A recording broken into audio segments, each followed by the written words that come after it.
तो गाइस मैं हूं अंकित और आप देख रहे हैं रेसलिंग फैंस नेटवर्क। शुरू करते हैं गाइस अपनी बातों को सबसे पहले शिंसुके नाकामुरा से। शिंसुके नाकामुरा का सर्वाइवर सीरीज का स्टेटस क्या है वो यहाँ पे मैं क्लियर कर दूं, उसको लेके अपडेट निकल के सामने आई है। करेंटली नाकामुरा क्या कर रहे हैं आप लोग देख रहे होगे, रैंडम मैचेस रेसल कर रहे हैं। आज के रॉ में उन्होंने अकीरा टोजावा को फेस किया, साथ में वो प्रोमोज वगैरह भी डिलीवर कर रहे हैं जहाँ पर कि वो सीएम पंक के टीज वगैरह दे रहे हैं। तो अभी के हिसाब से जो है कुछ कंफ्यूजिंग सी चीज़ें चल रही हैं उनके साथ कि आखिर उनका फाइनल डेस्टिनेशन क्या है, आखिर वो करना क्या चाह रहे हैं वो एग्जैक्ट पता नहीं चल रहा है। किस फ्यूड में वो आइडिया लग नहीं रहा है, लेकिन अभी के हिसाब से नाकामुरा सर्वाइवर सीरीज के लिए लिस्टेड है। इसको लेकर अपडेट आई है निकल के सामने। रेसलिंग ब्लॉग का कहना है internally Nakamura is scheduled to be part of Survivor series as of right now. No word if it's for a match or for a segment, but he is internally scheduled to be part of the show as of today. तो बताया जा रहा है कि internally जो है ना Shinsuke Nakamura scheduled है सर्वाइवर सीरीज के लिए। अभी के हिसाब से कुछ भी पता नहीं है कि क्या वो मैच रेसल करेंगे या फिर कोई उनका स्पेशल सेगमेंट होगा, क्या हो सकता है नहीं पता, लेकिन अभी के हिसाब से वो इंटरनली शेड्यूल्ड जरूर है सर्वाइवर सीरीज का पार्ट होने के लिए। अब देखो बहुत सारी स्पेक्यूलेशन है, एक बहुत सिंपल स्पेक्यूलेशन है जो कि लोग कर रहे हैं वो है कि हो सकता है नाकामुरा ओपन चैलेंज दें एंड वहां पे शिंसुके नाकामुरा उस चैलेंज को एक्सेप्ट करें एंड अपीयर हो सर्वाइवर सीरीज के अंदर। नाकामुरा का नेम जो है जोड़ा जा रहा है सीएम पंक से, क्योंकि उन्होंने मल्टीपल टीचर्स दिए, चाहे बात कर लो जीटीएस लगाने की, चाहे बात कर लो सीएम पंक के थीम सॉन्ग का टीच देने की। तो नाकामुरा बैक टू बैक ये चीज़ें कर रहे हैं एंड अभी जो है डब्ल्यूडब्ल्यू अनश्योर है, डब्ल्यूडब्ल्यू तो नहीं हम लोग अनश्योर है कि क्या होगा नाकामुरा के साथ। तो ये सेम स्टोरी सेथ रॉलिंस वाली स्टोरी है, रेसलमेनिया 38 वाली। डब्ल्यूडब्ल्यू जो है सेथ रॉलिंस के लिए कंफ्यूजिंग चीज़ें दिखा रही थी कि आखिर रॉलिंस किस तरीके से रेसलमेनिया में जाएंगे। एंड में कुछ पता नहीं चला तो रॉलिंस ने एक ओपन चैलेंज दिया एंड कोडी रोड्स ने एक्सेप्ट करा। तो कोडी वाली सिचुएशन बिल्कुल सीएम पंक के साथ मैच खाती है, रॉलिंस वाली सिचुएशन बिल्कुल शिंसुके नाकामुरा के साथ मैच खाती है। तो अगर आप डॉट्स को कनेक्ट करो तो बिल्कुल सेम टू सेम चीज़ें चल रही हैं। अभी के हिसाब से नाकामुरा सर्वाइवर सीरीज जैसे बड़े शो के लिए शेड्यूल्ड है, नॉट श्योर क्या उनका मैच होगा या फिर सेगमेंट होगा। अभी के हिसाब से वो है शेड्यूल्ड इवेंट के लिए। आगे बढ़ते हैं, बात करते हैं अगली स्टोरी के बारे में जो कि कोडी रोड्स को लेके। ये अपडेट जो है कोडी रोड्स के फैंस को काफ़ी खुश कर देगी। कोडी रोड्स जो है गाइस सही में लग रहा है रोमन को इस बार हरा देंगे।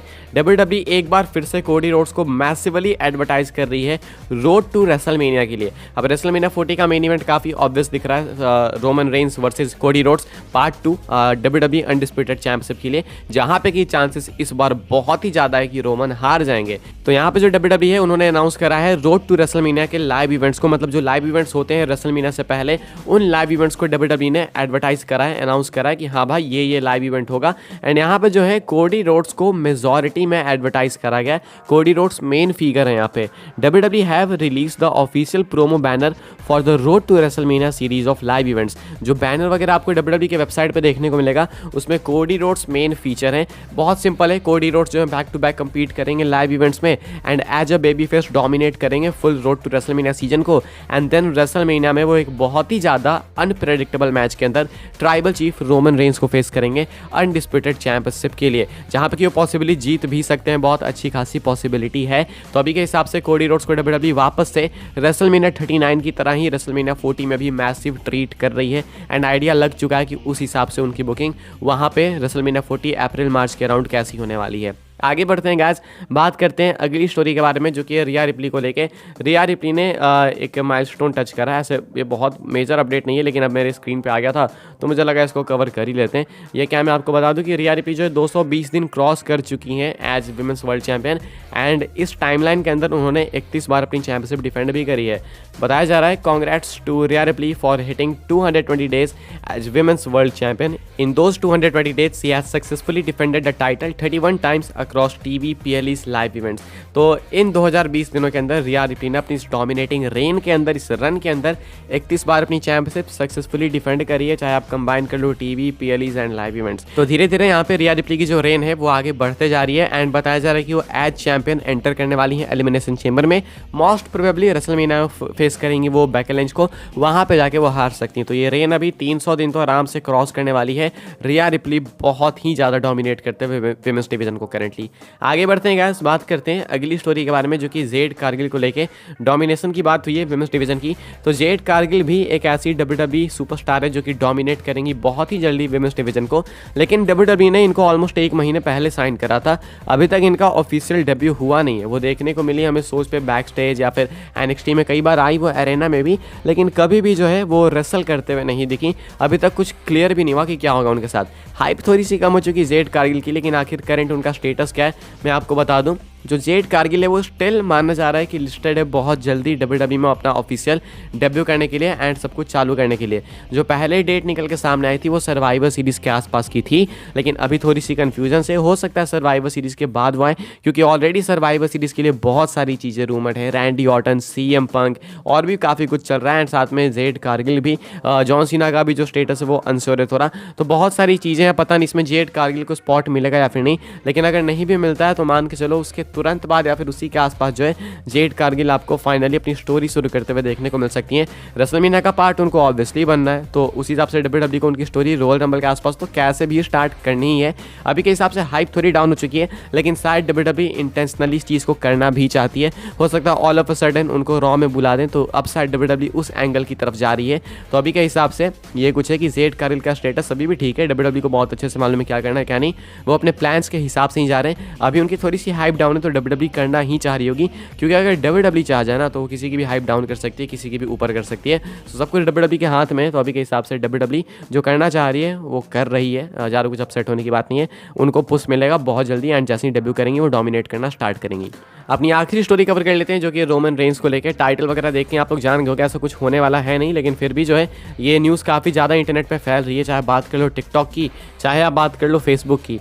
ये न्यूज़ क्या है कि रोमन रेंज जो है अपना last match, retirement match wrestle करेंगे रेसलमेनिया 40 में, ये कुछ बताया जा रहा है। तो यहाँ पे जो आप फेसबुक वगैरह पे जाओगे तो कुछ स्पेनिश आर्टिकल्स हैं या फिर कुछ टिकटॉक वीडियोज़ है, बहुत मेजॉरिटी में है फेसबुक पे। तो भाई फेसबुक पे पता नहीं कैसे कैसे रूमर्स आती है, रेडिट पे भी कई बार होता है। तो रोमन रेंज के लिए ये चीज़ जो है काफ़ी वायरल है वहाँ पे कि रोमन जो है अपना रिटायरमेंट मैच रेसल करने वाले हैं रेसलमेनिया 40 में। ये लॉजिक क्या दिया जा रहा है? लॉजिक दिया जा रहा है कि रोमन को हॉलीवुड में जाना है, यहाँ पे रोमन हारेंगे, उसके बाद रोमन गायब हो जाएंगे, उसके बाद रोमन की रिटायरमेंट ही आप समझ लो। तो यहाँ पे ये चीज़ें कुछ इस तरीके से दिखाई गई कि हार के रोमन चले जाएंगे कोडी रोड से एंड उसके बाद रोमन रिटायर। लेकिन चीज़ें ऐसे नहीं होने वाली है। जस्ट सपोज अगर रोमन गायब भी होते हैं तो भी ऐसे रिटायर नहीं हो जाएंगे। ऐसा नहीं है कि रोमन गायब हुए सीधा हॉलीवुड में बात खत्म, रॉक वाला स्टेटस नहीं होने वाला है। रोमन अगर गायब भी होंगे, समरस्लैम तक गायब होंगे, उससे ज़्यादा गायब हो सकते हैं, लेकिन वो वापस WWE के अंदर आएंगे। रोमन की अभी बहुत सारी स्टोरीज बाकी है, बहुत कुछ होना बाकी है। अगर रेसलमेनिया 40 में रोमन हार भी जाते हैं तो भी ब्लड लाइन की स्टोरी अभी बाकी है। सोलो सिकोआ के साथ अभी मैच होना बाकी है, उस मैच के बिना रोमन कहीं नहीं जाएंगे, बिलीव मी भाई, मुझे ऐसा लगता है। मेरे ओपिनियन से ये कुछ है, और भी बहुत कुछ है रोमन के लिए बाकी WWE के अंदर। सेथ रॉलिंस बाकी है। ये सारी फ्यूड्स WWE किसी भी कंडीशन में रेसलमेनिया से पहले रैप नहीं कर सकती है। उसके लिए रेसलमेनिया के बाद आपको वेट करना ही पड़ेगा कि रोमन वापस आके कम्पीट करें। तो अगर रोमन एब्सेंट भी होते हैं, जो कि मोस्ट लाइकली अगर रोमन हार जाएंगे तो एब्सेंट होंगे, एंड सिर्फ रोमन ही नहीं, बहुत सारे सुपरस्टार्स एब्सेंट होते हैं। एग्जांपल्स आपको बहुत सारे मिल जाएंगे, रेसलमेनिया में हारने के बाद लोग एब्सेंट हो जाते हैं। अभी क्राउन ज्वेल में जॉन सीना हारे, उसके बाद चुप्पी साध ली उन्होंने, कुछ पता ही नहीं चला जॉन सीना के साथ क्या होगा। तो ये ऐसी ही कंडीशन आपको रोमन के साथ देखने को मिलेगी अगर वो हारते हैं। तो नहीं हारेंगे तब तो अलग ही केस है, लेकिन अगर हार गए तो देन ये प्रॉब्लम है कि थोड़ा सा रोमन एब्सेंट होंगे। वो अभी भी एब्सेंट है, उस टाइम भी होंगे, तो कोई डिफरेंस ही नहीं है। लेकिन ये रिटायरमेंट वाली चीज़ ऑब्वियसली बिल्कुल भी रियल नहीं है, बिल्कुल कंप्लीट फेक है। आपको अगर मिल जाए फेसबुक वगैरह पे तो बिल्कुल डोंट रिकमेंड कर दो भाई, ये चीज़ें फेक है एंड ये बस एक रूमर है या फिर स्पेकुलेशन कह लो आप लोग। फिलहाल इस वीडियो के लिए ये कुछ अपडेट्स, आई होप सो आपको इन्फॉर्मेशन मिली हो तो वीडियो को लाइक करें, शेयर करें, सब्सक्राइब करें, चैनल को फॉलो कर सकते हैं मुझे इंस्टाग्राम एंड ट्विटर पर, लिंक आपको मिल जाएगी डिस्क्रिप्शन में। ज्वाइन कर सकते हैं व्हाट्सएप चैनल को, उसके भी लिंक डिस्क्रिप्शन में। मिलता है नेक्स्ट ऑफर काफ़ी इंटरेस्टिंग वीडियो में।